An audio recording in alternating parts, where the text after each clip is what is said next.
Today is Tuesday, August 26th, 2014. My name is Elissa Kaplan. It is my honor and privilege today to interview Rabbi Dr. Eugene Borowitz for the Jewish Historical Society of Fairfield County. Good afternoon, Rabbi Borowitz. Good afternoon. Let's start all the way back at the beginning. Could you tell us when you were born and where you were born? I was born on February 20th, 1924 in Manhattan. And I don't remember much more about that, but that's the official data. And that's your story, and you're sticking to it. Tell us a little bit about your parents. What were their names? Father's name, Benjamin Borowitz, and my mother's name was Molly, when married, Borowitz.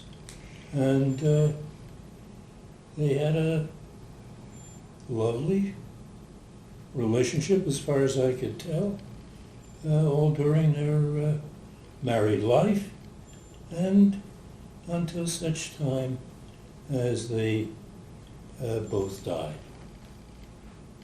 And do you remember when they got married? You weren't around, of course, but...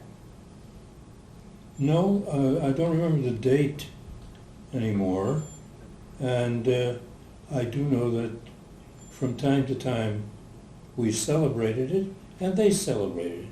They had a very happy marriage, and even though they ran into circumstances that they hadn't anticipated, they managed to deal with everything almost always in terms of this ongoing sense of love for one another and of what they were doing and bringing into being in the United States, since both were immigrants. So where did they come from? Father came from, and now, unfortunately, it's hard to explain where they were from. They were from that part of Russia, which was very substantially, apparently, a kind of an independent area, but were the rules and the laws of the greater Russian state applied to them. But if you ask what was the specific name of the district, or the whatever it was called, where they lived, I can't supply that anymore. That's faded away some time ago. But May I interrupt? Sure. Dad, I think it was Sokoli, Poland, for your father, and your mother was from Hungary, now part of Romania. yeah, I thank you for, I haven't thought of those terms in a long time, and of course, you're absolutely right. All kinds of small little details connected with the way in which Russia was emerging as a country, and the area of Hungary from which my mother came. Vaguely I recall how they got out of the various countries and made their way to the United States quite independently. Of each other. So. Independent of each other, correct. their association began on the Lower East Side of Manhattan and stayed with that same kind of young person's love for one another and joyfulness in one another, though they encountered various kinds of difficulties along the way. How many people, so your parents met on the Lower East Side? Correct. And they got married. And how many children did they have? Had two children, a girl, my older sister Ruth, and she was about 5 years older than me, and unfortunately died as an adult, but essentially youthfully, which I mean, she died younger than when one might have hoped for someone in her circumstances. But there are some things, even with the best of medical help and the like, you can't do much about. And that's what happened there. What was your early family life like when you were a little kid? It was substantially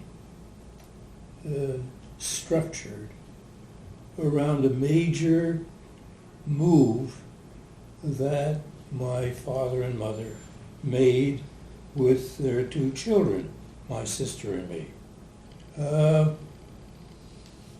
There's a rather interesting and complicated story about my father and how he became a person of some significance in the world of trouser manufacturing. And while he was young, they had apparently some, it's hard to know quite how to describe it, but my father described it in terms of the gangsters who were part of the group that ran this activity on the Lower East Side. There were manufacturers, the Jews who owned the companies, and then there were people who worked for them. Then there were independent people who would engage in various kinds of limited operations for the people who had greater money and the greater responsibility. And that involved gangsters. That was the term that my father used to describe some of the people who were involved in keeping this kind of activity, economic activity going, and going well. Turned out my father, being all through his life a liberal and someone who wanted to try to get things to work in terms of a democratic and practical way, my father got involved in a major conflict. And I'm going to use language that's a little strange to hear these days, but it was the language my father used to describe what was going on. The conflict of manufacturing in those years, unfortunately I can't give you the specific dates, was a conflict between the people who had the greater amount of money and control, but who also, according to my father, utilized various gangster groups to make sure that they could fulfill the contracts that they signed with the people who were making and selling trousers, a major activity. And my father and various other people at a certain point got into a fight with them about how much outside control should be allowed and how much they should try to take control from either the gangster group or the well-to-do people who operated various of the groups, either in cooperation or with some difficulty in relationship to the gangster operators.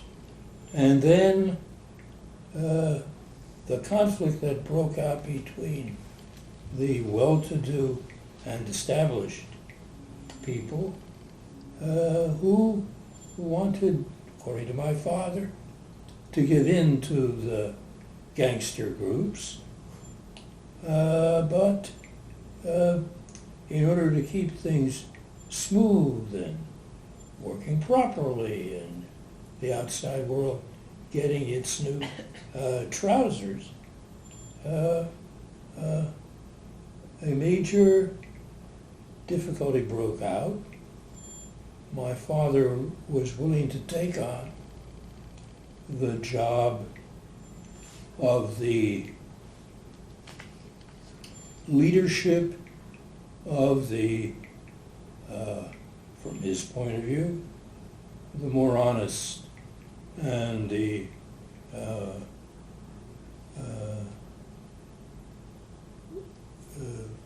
group that had less funds to bring to bear and less opportunity to overturn is too strong a word, but what they wanted to do was they didn't think the gangsters should have control. At any rate, that's the language that my father used to describe it. And sooner or later, what the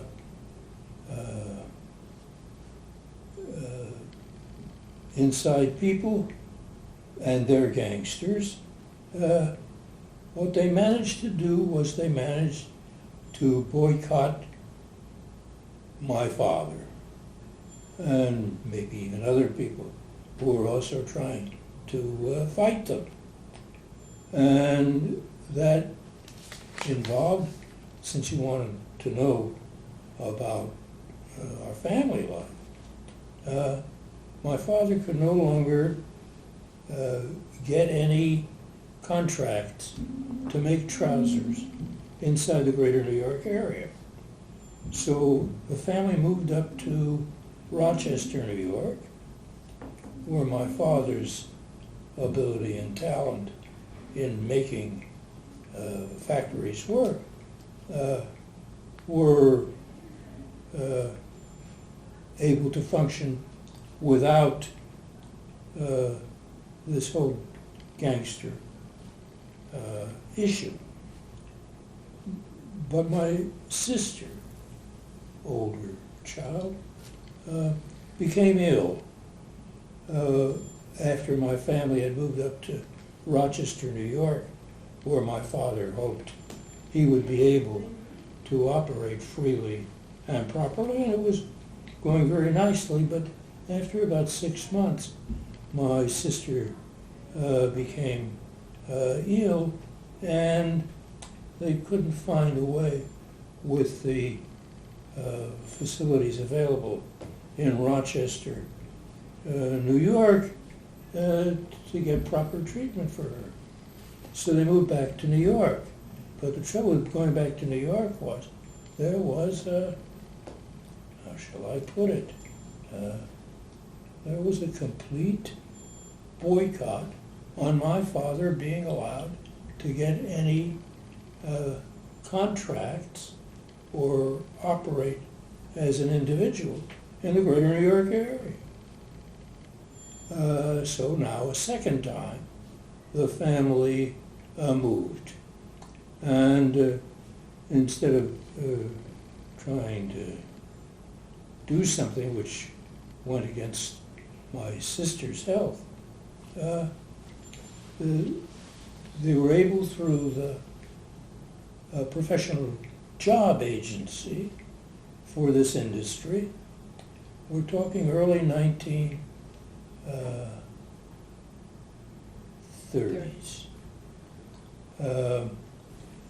My father got an opening for what seemed like a very decent job when you realize this is old Depression period.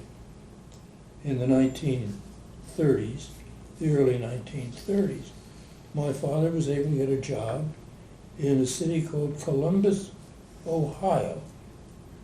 That certainly sounded to all these immigrant types with whom my father and mother associated and the like.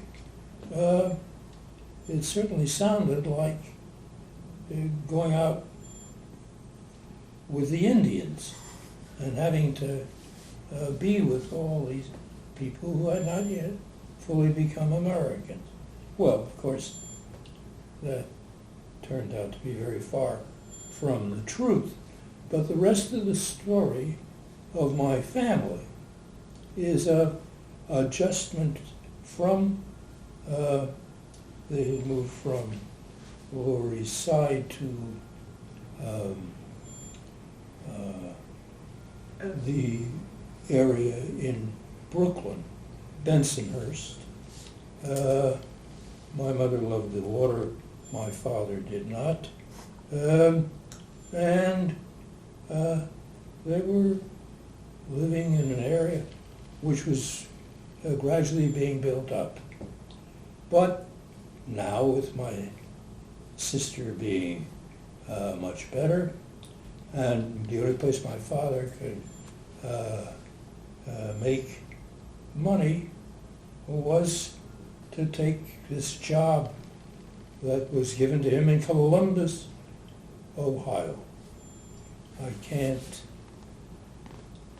overestimate the way in which this was a shock to them and their relatives and their friends and their few contacts, and of course the overriding factor that if they wanted to have an income, and one that went on substantially, that it would be necessary for my father first to go out to Columbus, Ohio, test it out, see if you could live there, whether there were any Indians on High Street, which was the main thoroughfare in Columbus, and whether there was a Jewish community, and so on and so forth. My father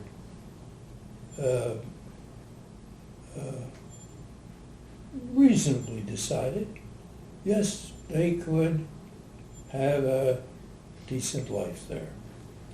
And so we came out, got to ride on a Pullman car. I was in an upper berth. I'm a child of 6, 7, or 8, so on and so forth. And my mother took me and my sister by train to Columbus, Ohio. And there, in due course, we, in a way, became a family of immigrants again. That is to say, we had to immigrate to what was not a sea of Yiddish-speaking, Jewish-loving memories and areas, but to the capital of the state of Ohio, where the Jews lived essentially on the east section of the community of Columbus, Ohio. Columbus was the capital, still is, of Ohio. That gave certain advantages and certain problems. And my family gradually had to adjust to those changes. My father, for example, had never driven a car.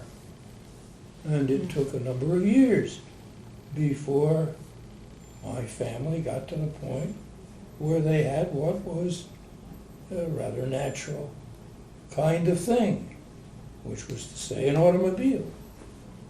My mother never seriously learned how to drive.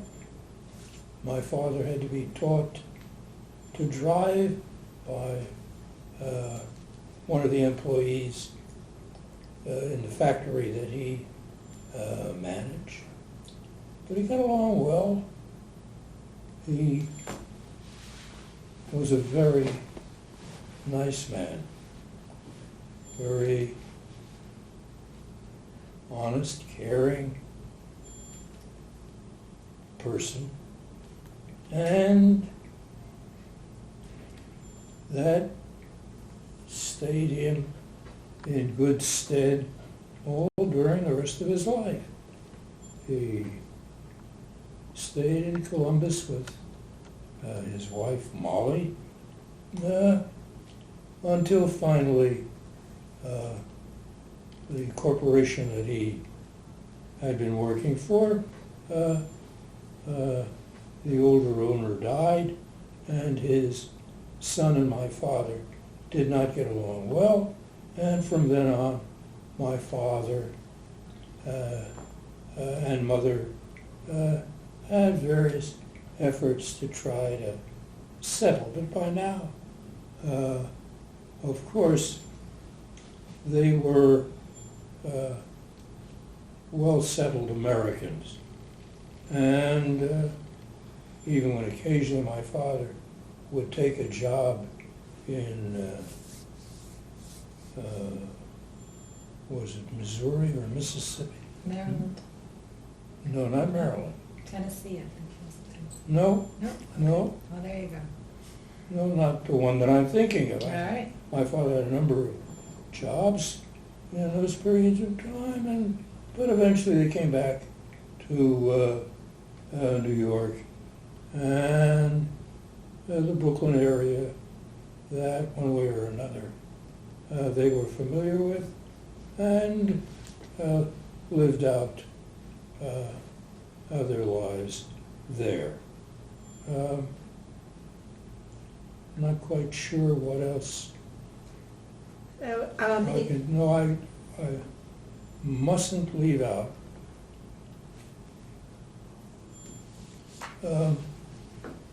the Jewish adjustment of my father and mother. In Columbus, Ohio, well, not everybody did this nonetheless. The Jews lived, I think, as I said, or meant to say, in the east end of the city. There were,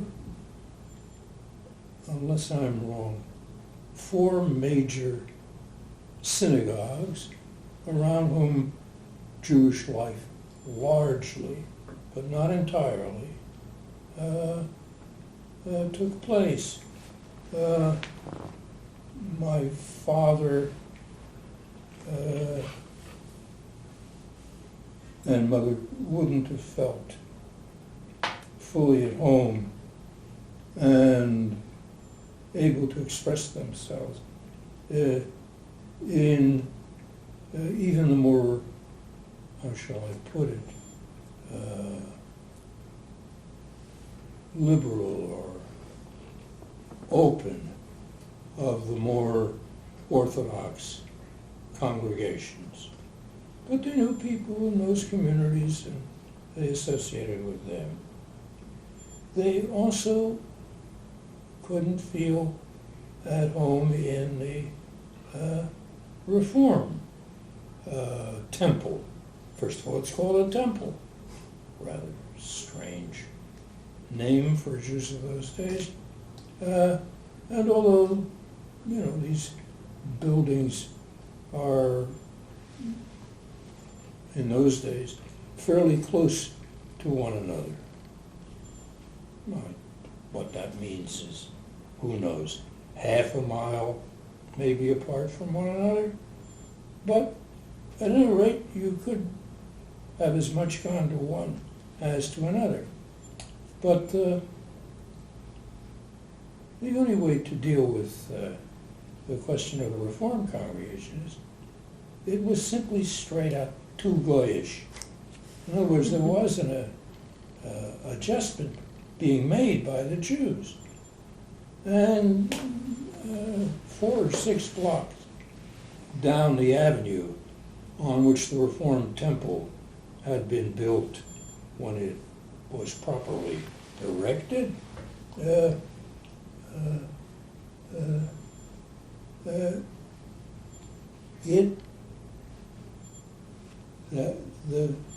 was a Methodist church, and on the whole, the style of that Methodist church influenced the way in which the liberal quality of the Judaism of the Reformed temple was enacted. That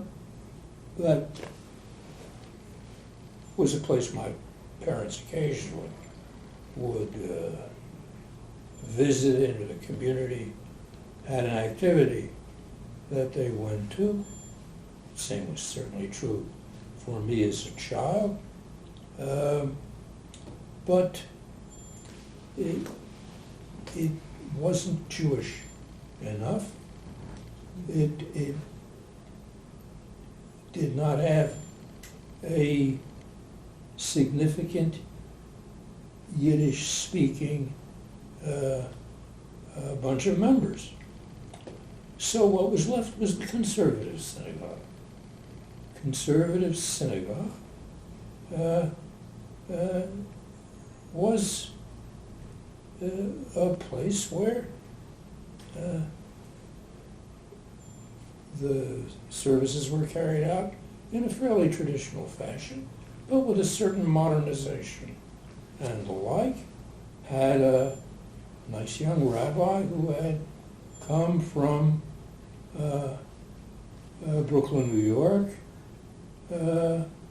So that it was easy for my father and mother to associate with him, and through them to get to know other people. I don't know what you will make out of this, But in the second year that my parents lived in Columbus, Ohio, my father was elected vice president of the conservative synagogue because it was undergoing a major financial strain. And most people didn't want any more financial strain in 32 or 33. And my family stayed there and were happy there, and I was brought up there. I taught there,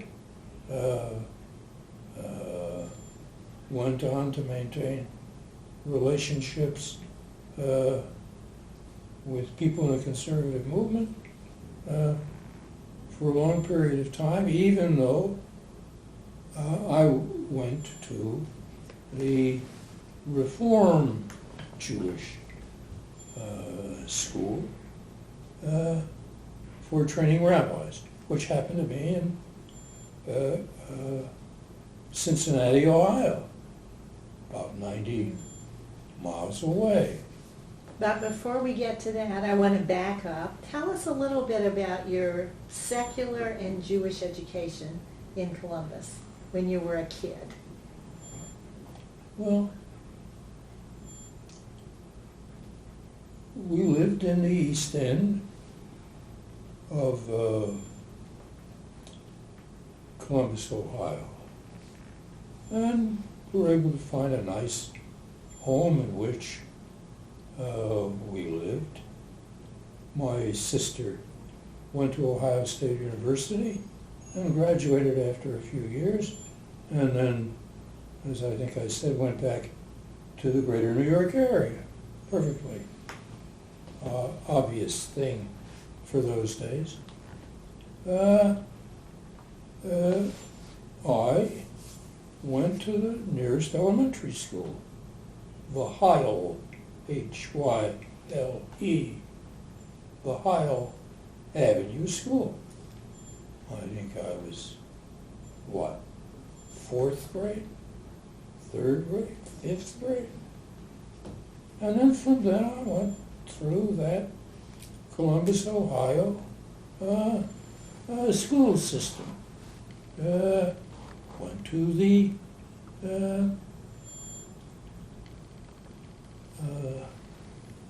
Hebrew school that the conservative synagogue ran with some success, but the usual problem that the rowdy boys were much more interested in learning to play baseball than they were, or football, or learning to do the things that the rabbi and various other people who were brought in were there to teach them. But everybody had to be bar mitzvah. And that was an ongoing activity. Didn't have any girls involved except through the normal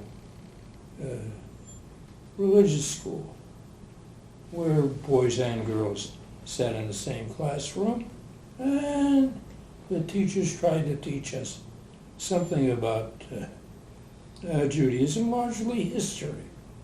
Books published by the Reform Jews, the Union of American Hebrew Congregations. Quite typical. My father remained active in the congregation, my mother in less obvious ways. All their lives, they liked the people, liked the style, liked the tone. As I got older, I thought it was not a very intellectually strong institution or the like, but as the rabbi would say to my father, I can at least talk to your son. I mean, the other kids I can't talk to most of the time. So, and that was how I grew up through that congregation. But you mentioned that that the boys all got bar mitzvahed. What was your bar mitzvah like? My bar mitzvah was like, how shall I put it?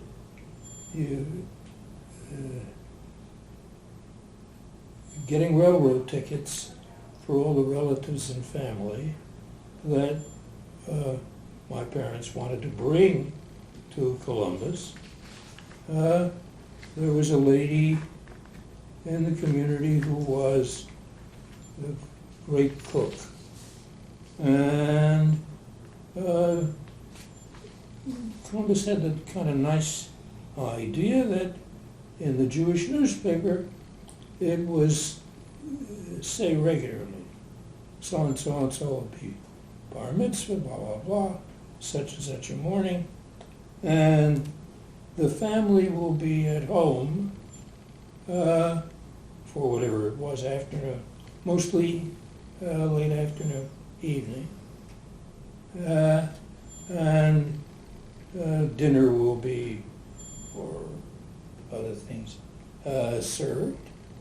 And this lady, who was kosher enough to meet anybody's needs, she cooked fairly well, apparently. I mean, I never heard much complaint about it, and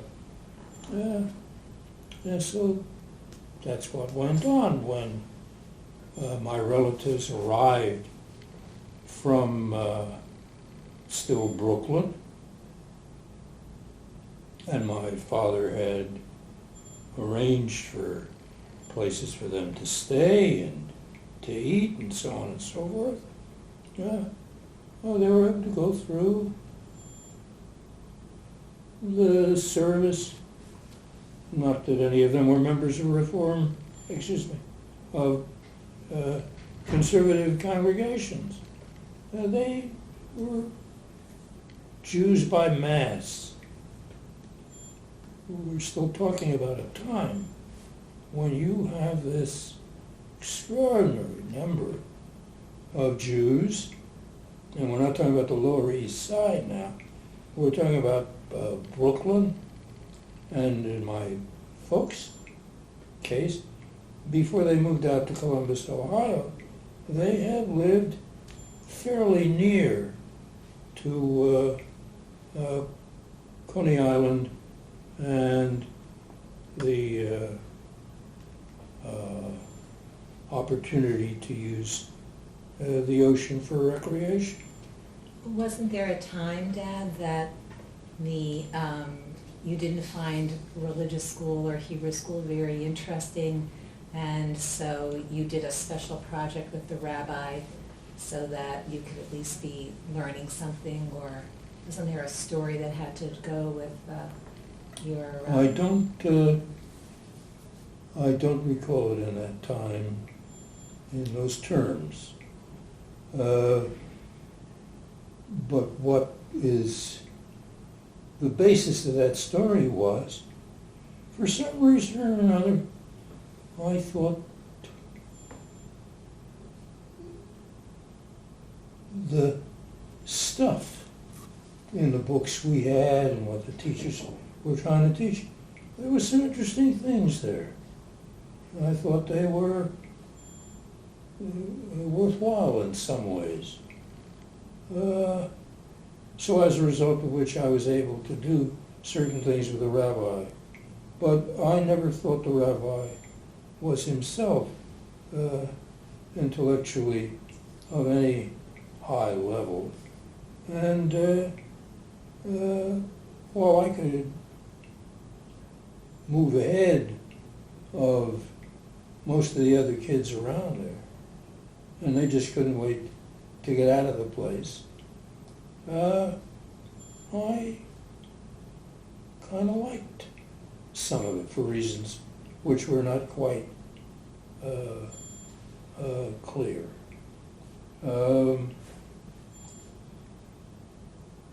Well, of course, at that point, I'm going to high school, Columbus East High. Columbus divided into 5 schools for the higher education, junior high and senior high. And as a result of which, when World War II broke out and the men had to go into various kinds of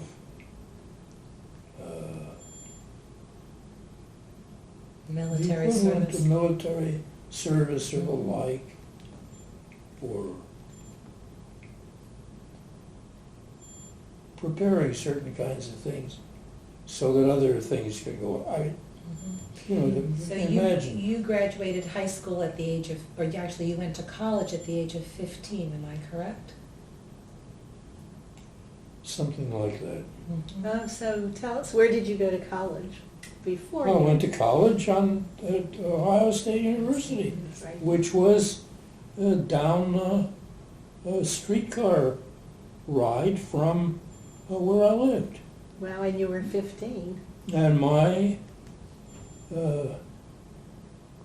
father got a little annoyed at me for not picking him up when he was done with his work in his factory.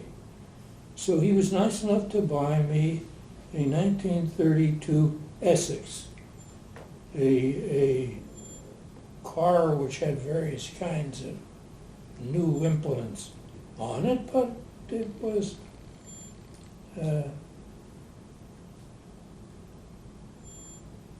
enough for me to get me to the northern part of Columbus, Ohio, and to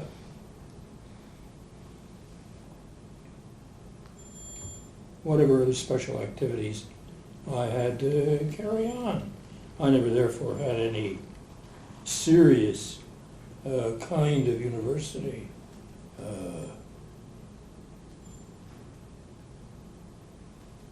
investment of self.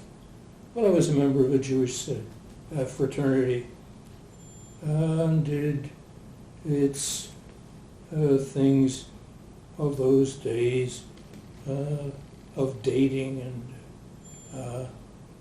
I had my Essex to drive, possible girlfriends and the like, and boyfriends around, and the like. And what happened when you had to choose a major? Grandpa said that after a year or something you had to make a decision what you were going to do, so... After 1 year at college at Ohio State University, my father had gotten me the car, no small thing for those days. But my father said to me, probably toward the end of winter before spring came, my father said to me, "Look, Gene, I know you.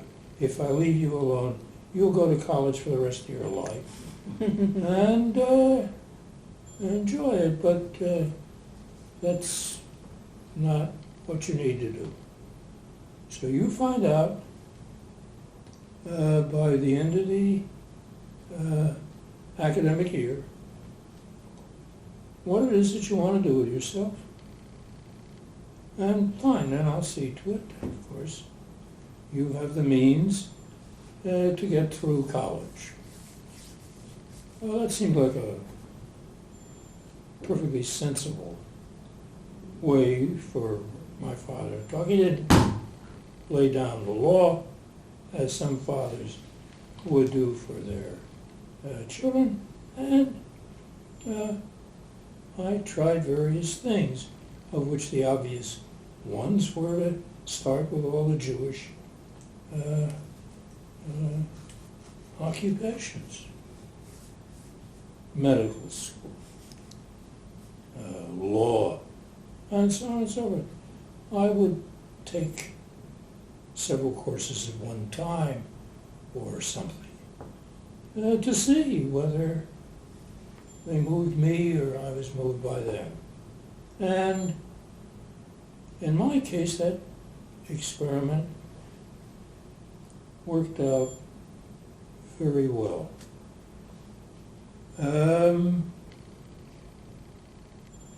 I was a philosophy major early on at the university. I didn't think they were terribly interesting as philosophers, my teachers, but they were so short of students who were involved that they were happy to have me and even to argue with from time to time. There was a nice-sized woman's Jewish community at Ohio State. And is that where you met your wife? Not really. I mean, I met many women, had nice relationships with people from all over. It was the obvious thing to do. Dad, how did you go from philosophy to deciding to become a rabbi?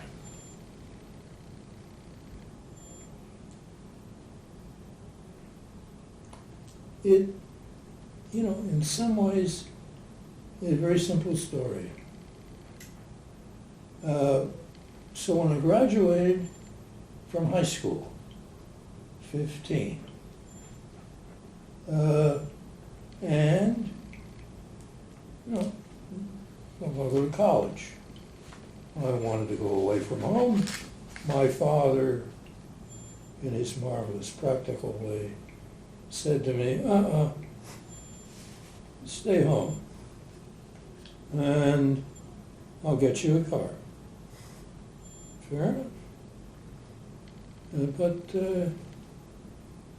he was, I think, worried about what kind of influences would come to me, and we could see what happened to other Jewish boys when they went off to school. But in my case, there were very few majors in philosophy at Ohio State. And as it happened, we had a visiting professor from Maryland. What's the name of the great? From Johns Hopkins. Johns Hopkins. A professor from Johns Hopkins was teaching a seminar for our part of the university. Well, they were so short of people to take it that they suggested to me that they would make me eligible.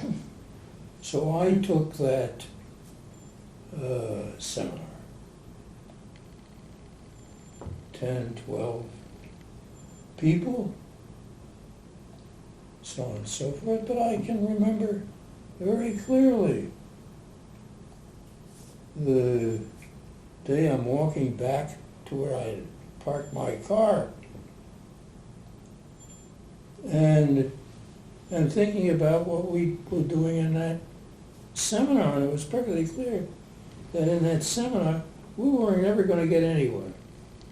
The philosophers couldn't figure out why you really ought to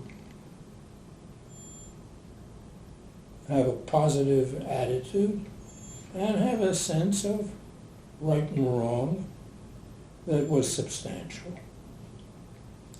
And since I had, from the time I was a high school graduate, been in touch with Hebrew Union College because there were people in Columbus, Ohio, who claimed they could see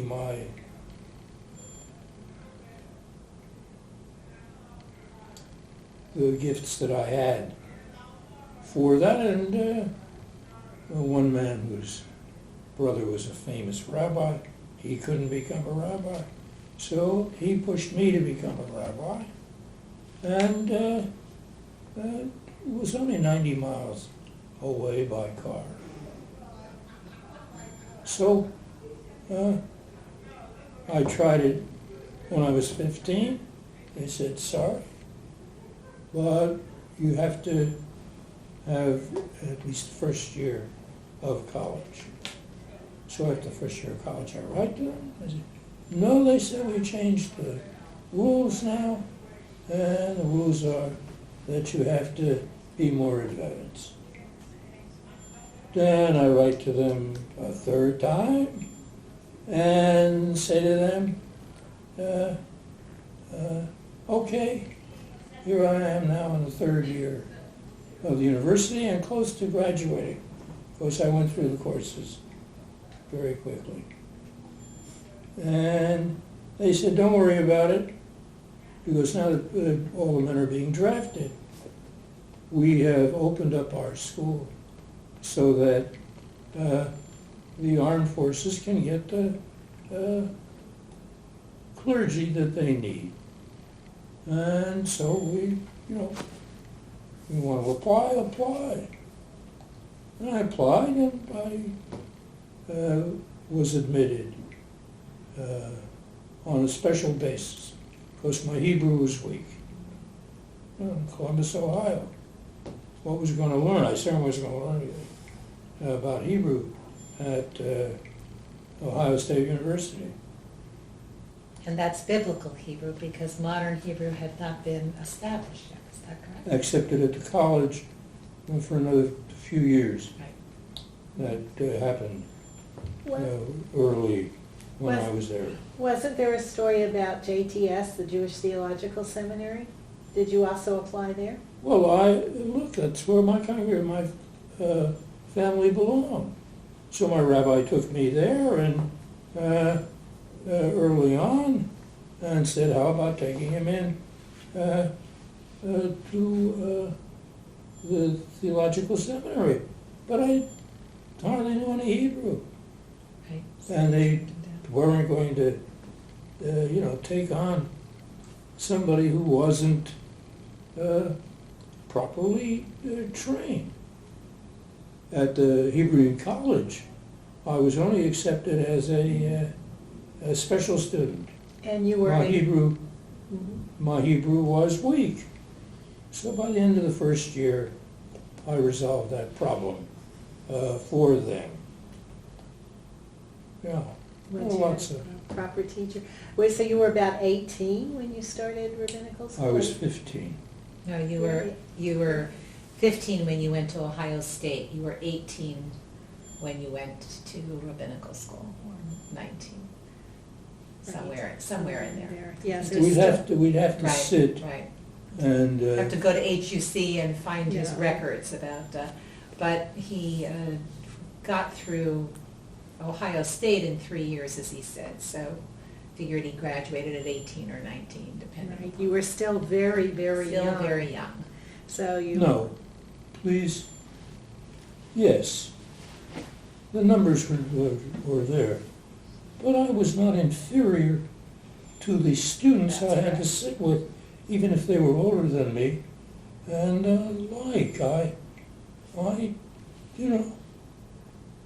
I was actually at Ohio State University for 2 years and 1 summer. And graduated. And I don't know which honor I was supposed to receive and received. And certain other honors I couldn't. I just went too fast. But hey, that was partially because of the war that was now on the way, and men being used in various fashions. So as a result of which, our professors were not as demanding, perhaps, as they ought to be. At Hebrew Union College, which teachers stand out, influenced you, that you liked the best, or got the most from, or?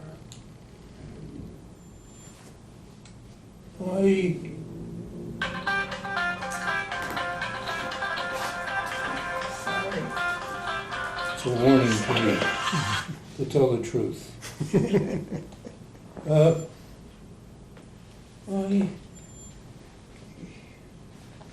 You asked me which ones did I like the best and so on and so forth, and the answer is almost none. There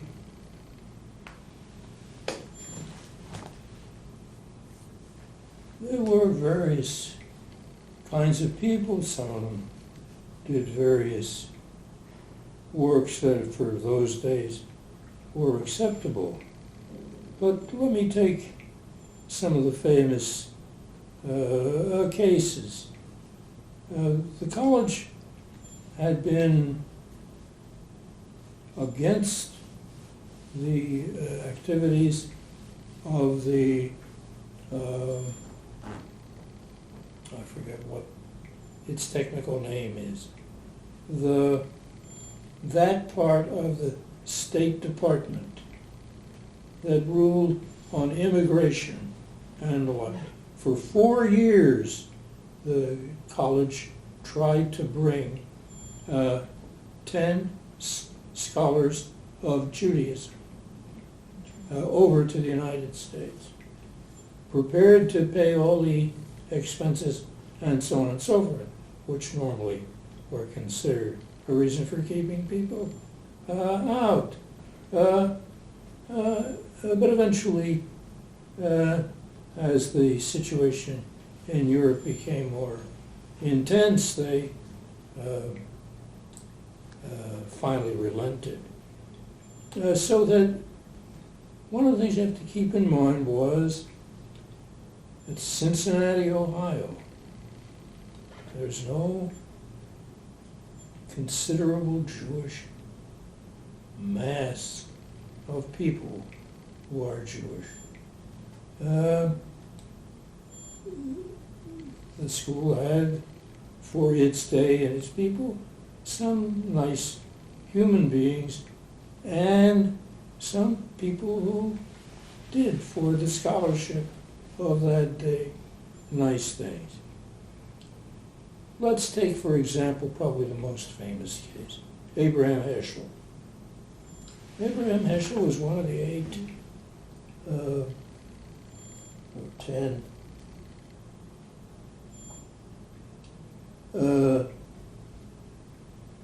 German, East European people brought over to the United States. He seemed most promising to the very few of us who were interested in belief and what one might learn about kinds of Judaism which reached into the heart and made it somehow work. But he never found a way, and why should he? Found a way to connect with even that small minority of, baseball playing Cincinnati Reds, baseball team loving, Ohio State University, football fans. He never found a way to be close to them. There were, I think, when Heschel finally left the college and could get a job elsewhere, he got a job at the seminary, the conservative movement. Jewish And, seminary. But even there, he had his problems. as his daughter has complained in recent years, on Shabbos morning when they had their proper big service, he was assigned a seat in the second row. The people who sat in the front row, they were the machers. And so he tried to go his way. They weren't big on the idea of people who were still strongly influenced by Hasidism. They wanted people to be more rational. Not in a way to be goyish, but there you were. And he, therefore, never became the kind of dominant figure he was outside the seminary. So Gunther Plaut was also one of those German rabbis that came over, that was brought over? Was he part of that group? I don't think. I think Gunther was, well, he was almost old enough, because he had already attained some kind of law degree or something. He had to work his way up through the Chicago style of being an American, and gradually did, because he was very bright, very able, and a caring a Jew, which couldn't always be said of various people at the school. So I had my few friends, and we thought in various ways we were trying to take things seriously. And from our point of view, we thought we were going to make some serious progress. Well, we did. Who were your friends and contemporaries? Arnold Jacob Wolf was the nephew of one of the few scholar reform rabbis of that period of time, former president of the Central Conference of American Rabbis. Great honor to be treated as he was, but he didn't write anything of any significance, and nonetheless he influenced Arnold. I mean, here was a man who actually had books and cared about books, and trying to find and collect Jewish books in those days was not easy, and of course it was expensive. But he was a book lover, and that stayed him in good support and strength on the part of other colleagues. But most of them didn't want to take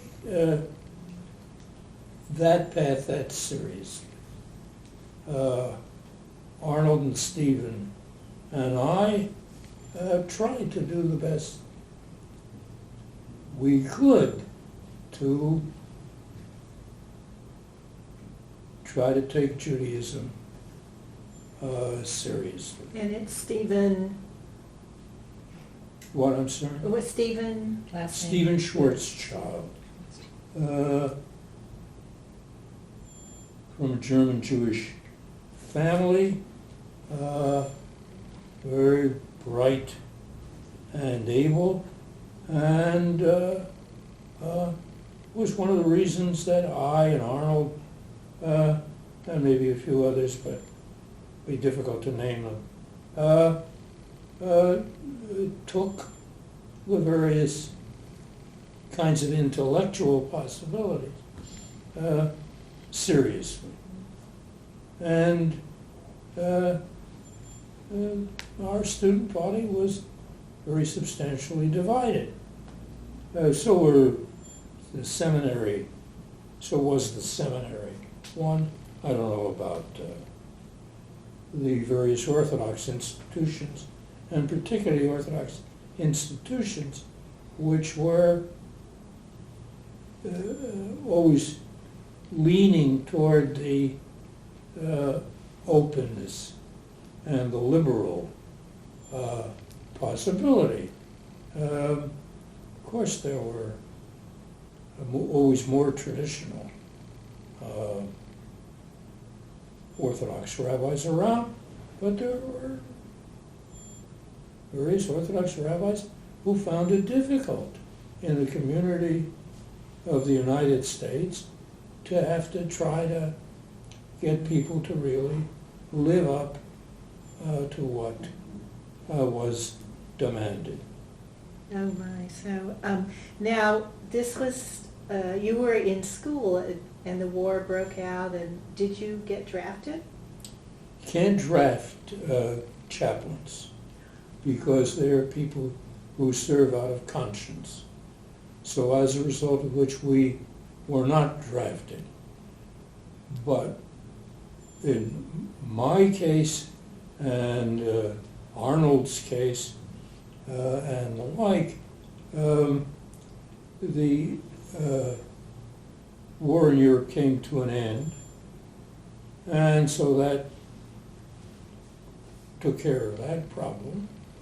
But then the Korean War broke out, and now they needed new chaplains. Well, they weren't going to go back and get the chaplains who had served in the war in Germany, so they came to those of us who had escaped service, and were told that it would be the appropriate thing for us to do would be to volunteer. So I was a chaplain for 2 years in the Korean War,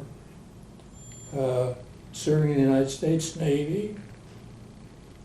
Arnold also went in that group.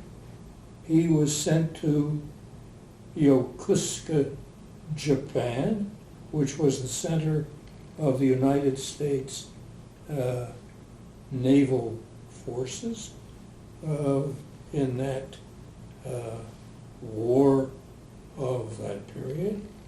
And his wife went with him. She was pregnant and gave birth in Japan. I was sitting next to Arnold when the day came when they read the list of where we were going. And he was off to Yokosuka, Japan. And I and my wife were going to stay in Bainbridge, Maryland. In Bainbridge, Maryland, because it was the training center for the United States Navy from the eastern half of the country. That meant if you were a Jew and you had never washed your own clothes before and you came into the Navy, you had to learn how to do what sailors do. You had to learn how to wash your clothes. And I was the chaplain for the single largest group of American Jewish boys coming into the chaplaincy.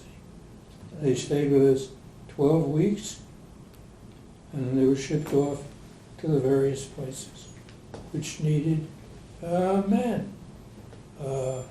Fortunately, my senior chaplain thought I was doing a good job, so as a result of which, when it came time for me and my wife, and by that time our first child,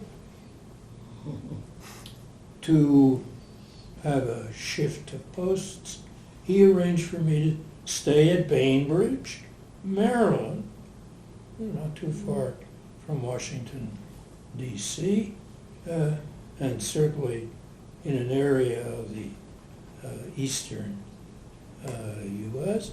He arranged for us to do that. And so I stayed and did my work with all these nice eastern seaboard Jewish types who came into the Army. That was a major training place until after 2 years I had served my term and I was released for active duty and came of all places when we started to my wife Estelle and I considered where we should go. The Reform movement was just starting its organized placement program, also its first pension plan. I mean, these things actually had to be begun at some point. And if there hadn't been people who had the vision and the understanding, they would never have been done. Well, Port Washington, New York didn't look anything like Columbus, Ohio, where my wife, Estelle, had grown up. But we thought it was a place where we could settle down. And so when I came out of that chaplaincy, I was there. But I had already earned my first doctor's degree. When I was in the chaplaincy, I discovered that Roman Catholics had a rule. Their priests were supposed to spend an hour a day studying the Catholic various texts. Well, that was too good an opportunity to pass by, so I appealed to my senior chaplain that I too had a responsibility to study for a period of each day. And what I did with that was I completed the dissertation. I had started, here's a little story about that. And we have a very nice photograph of me taking my doctoral dissertation in one arm and a certain young child, That would be Lisa. Elissa, in the other arm, and going to the post office in that little Maryland town from which we mailed off my doctoral dissertation. Luckily, you mailed the right package. Correct. I have an off-the-cuff question. Do you have a dinner engagement for tonight? I have not It's Tuesday made night, okay. dinner. All right, good, then we don't have to, 30 minutes. Well, go. yeah, Till- yeah. Are you all right to keep talking for about another 30 minutes or so? I still have a few things. Well, you have a lot of things to say. And we can come back. Yeah, but. Fine. I think we're Up to gonna you. need a second We're gonna need session for You do sure. whatever you Yeah, want. because, okay, so tell us the subject of your doctoral dissertation? Yes, what was the doctoral dissertation? There was a certain way of handling females and males in the Hebrew Bible. And unless I'm wrong, I did my dissertation on the way in which the material in the Bible trended to treat males and females at various points in the Bible. But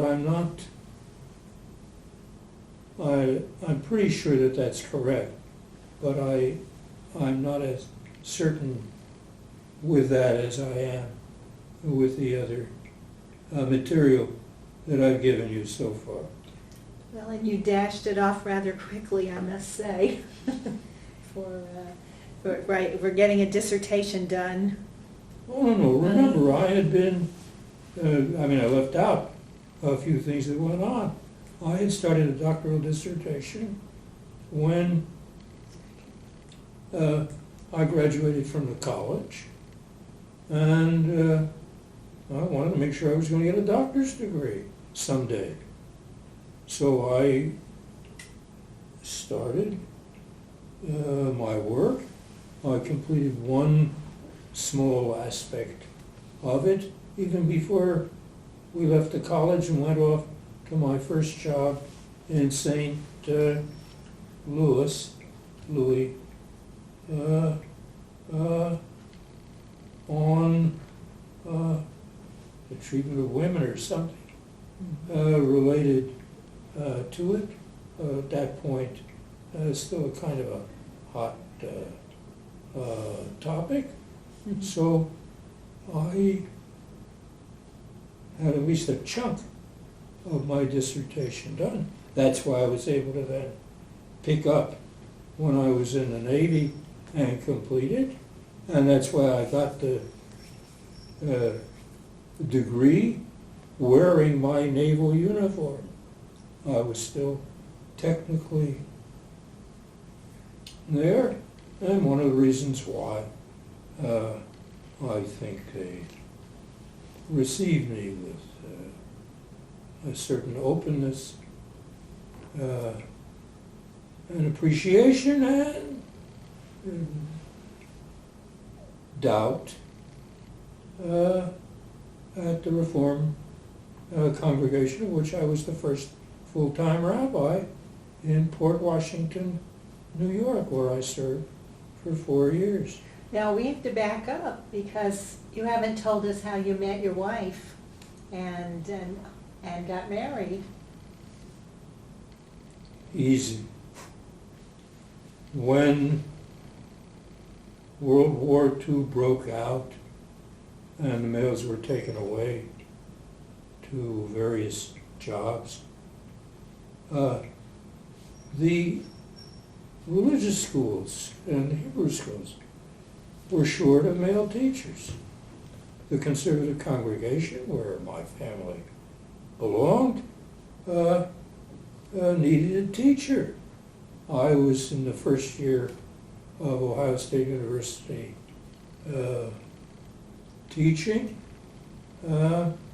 So I was asked, would I be willing to take on the high school class, 15-year-old, some 16-year-old maybe, girls, and I was just about that age. And I taught that class for the full year. 5 years later, 4 years later, I was a student at Hebrew College, almost ready to graduate. I think I was in my senior year. And I thought to myself, gee, I'll be a rabbi, who knows where they'll send me or where I will go. So I think what I'll do is I'll go back to Columbus, Ohio for the summer, so my parents and I at least can have this nice experience. So I came back, and all of a sudden, what am I going to do in Columbus, Ohio? So I went up to the university. Give the student a little detail. So I went up to the university and signed up to take some more courses. I mean, it's like having dessert for me. So one of the people there at D.H.L said to me, "Oh boy, how lucky you are. The Columbus community is trying to put on a massive, what's it called, show, or Yeah, it was a show, a Jewish community. something like that. The Jewish community wanted to do something to build Jewish morale. So, but they were short of men. Of course, everybody was drafted. Not me. I'm a rabbinical student. Can't draft me. So I went down to the Jewish Community Center, where they were having a session, A rehearsal. trying to rehearsal, to put this thing together. And there were a lot of kids my age around there, a little older, a little younger. And as I'm standing there talking to a few of the guys I know, a girl comes up and she says, "Hello, Mr. Borowitz. How are you?" So I said, "Mr. Borowitz." Nobody calls me Mr. Borowitz. I remember my first year at university. Then I realized, oh, she's a student in that Sunday school class that I taught 3 or 4 years before. And she was saying hello. So then she drifted off, and I immediately run over to one of my buddies and say, "Who is that girl?" So they tell me her name. And her name is Estelle Covell. Estelle Covell. Covel. And I say to her, "How nice to see you, Marilyn." Why? I had a perfect justification. The prettiest girl in that class that I taught for a year, who was named Marilyn, whatever her last name was, everybody agreed. She was a beauty. Terrific. But there was a problem. It had a vacancy in her head, but I had nothing to do with it. I was her teacher, so I taught, so on and so forth. What she learned, who knows. 5 years later, this student walked over to say hello to her old teacher. I address her as the prettiest girl in the class, Marilyn. then go over and discover her name is Estelle. Now, if you think that story, which by the way is literally true, Wow. is enough of a story, here's the second half of that story. So I go back to no longer Maryland. I go back to Estelle and say to Estelle, because all the Jews live in the East End, I say to her, you need a ride home tonight? Got a car, be glad to take you. She said, yes. So that was the beginning of one of the things. So I say to her, I mean, if you want odd stories,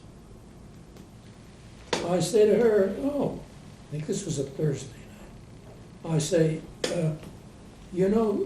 there's a very important activity going on here.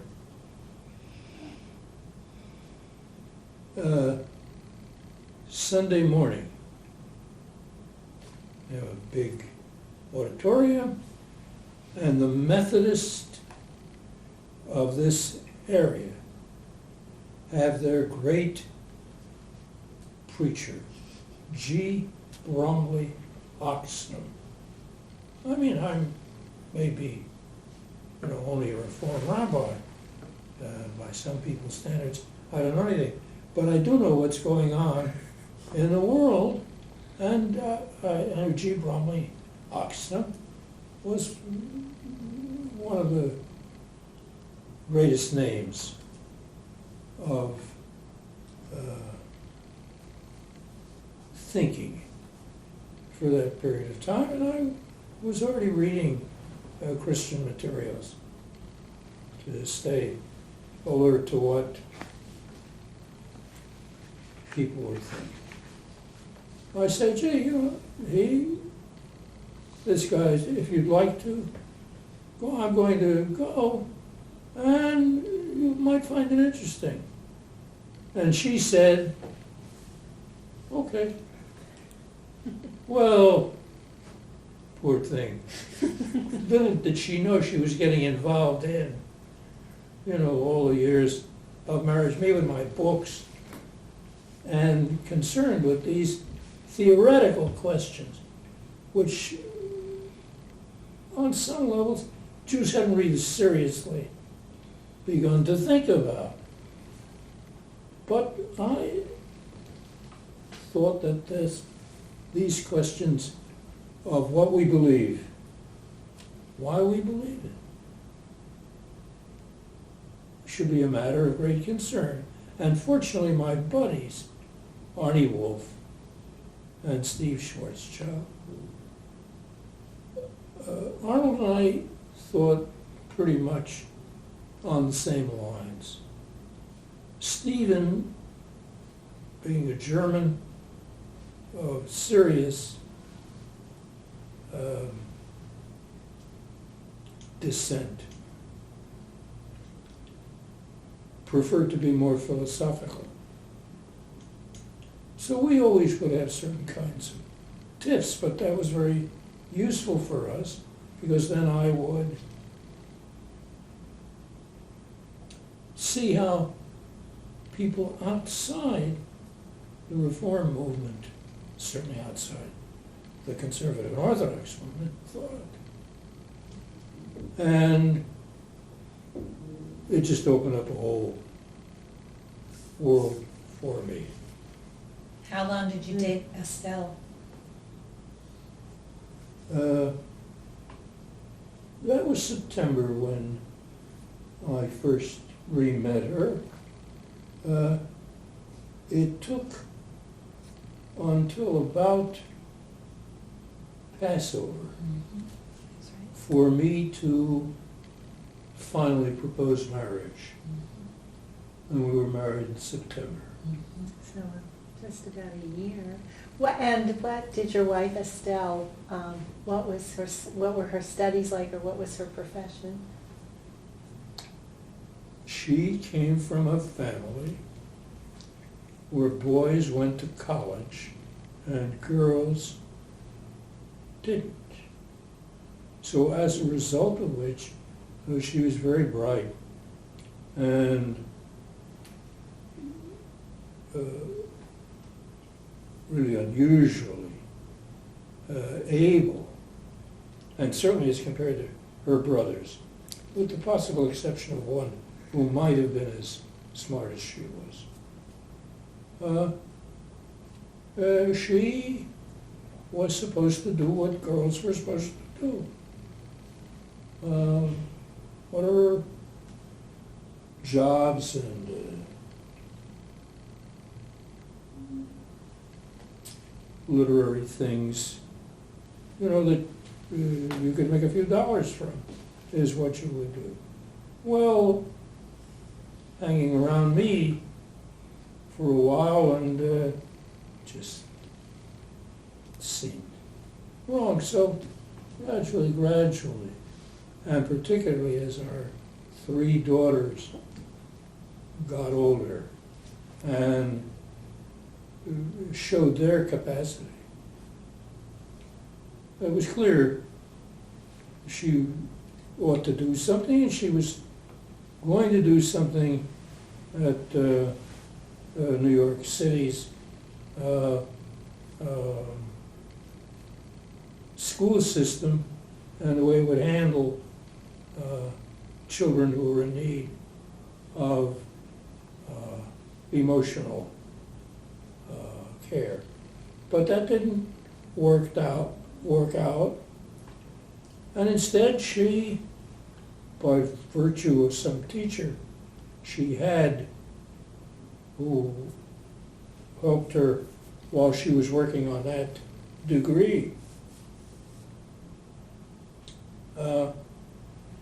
she was advised, why don't you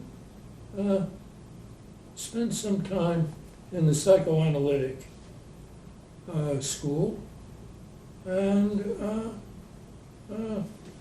develop your capacity for having this feel for other people.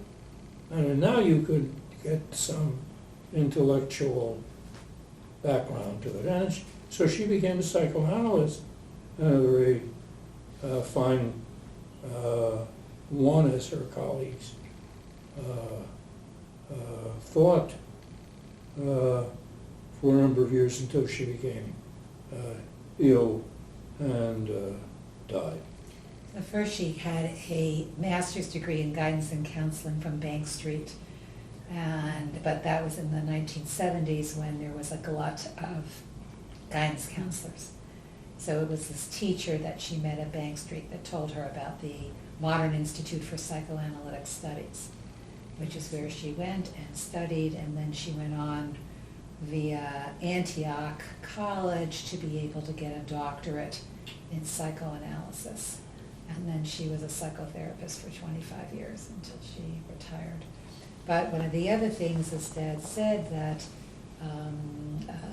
it was the boys that were supposed to do things. She did do first 2 years of college, but then the war broke out and her brothers went off to war. It was because she married Dad that he said, you need to finish your undergraduate degree. So in his last year of school, she did her junior year at the University of Cincinnati, and when they moved to St. Louis, she finished off her degree, her undergraduate degree at Washington University in St. Louis. Oh, my. So she had that undergraduate degree before she then was a stay-at-home mom until my youngest sister was in high school and she went back to school. Did I get it right? Of course. So it was quite quite an intellectual family, Quite an intellectual family. which does not surprise me at all. I'm going to ask you just one or two questions, and then we're going to break. Okay. And I just wanted to know that, so you did get a job in St. Louis as a pulpit rabbi, and then on in Port Washington.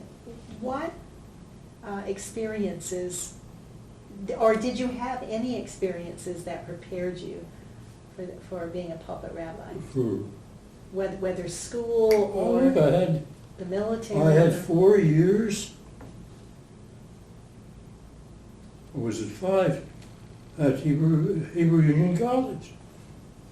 And it had a curriculum which was designed, among other things, to train you to become a pulpit rabbi. I mean, it's true we had a good deal of intellectual work there, but nonetheless the fact remains that it was almost always slanted toward the congregation.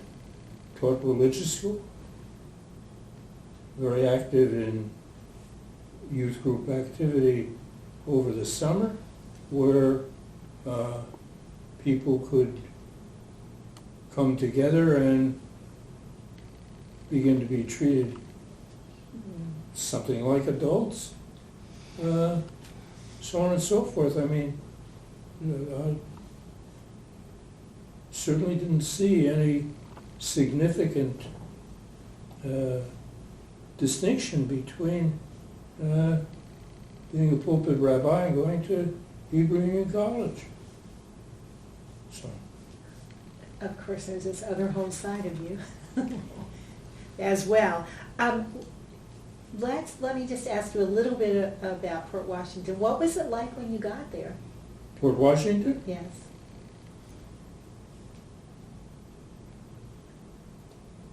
There's been a Jewish community in Port Washington since the 1930s, and it was semi-traditional, and they barely kept the congregation together.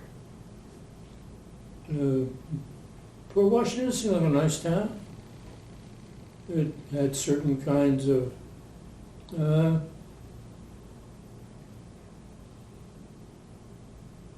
feel to it that was like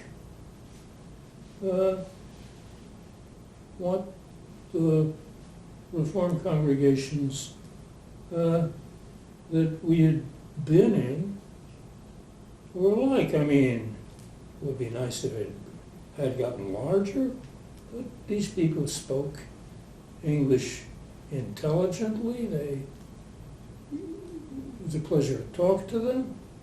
Not everybody, and they were open and responsive. Notice I hesitate in responding. I'm not even sure it even occurred to me that your question was a living question for me when I came there. There were how many families down in the community synagogue? 50 families? 40 families? 30 families? Hard to know. But it was small. It was less than 100 families. Oh, no question about Right. that. Okay. The question was really, how many were really in the congregation and how many weren't? Right. People who were going to stay in Port Washington, people who were going to leave Port Washington.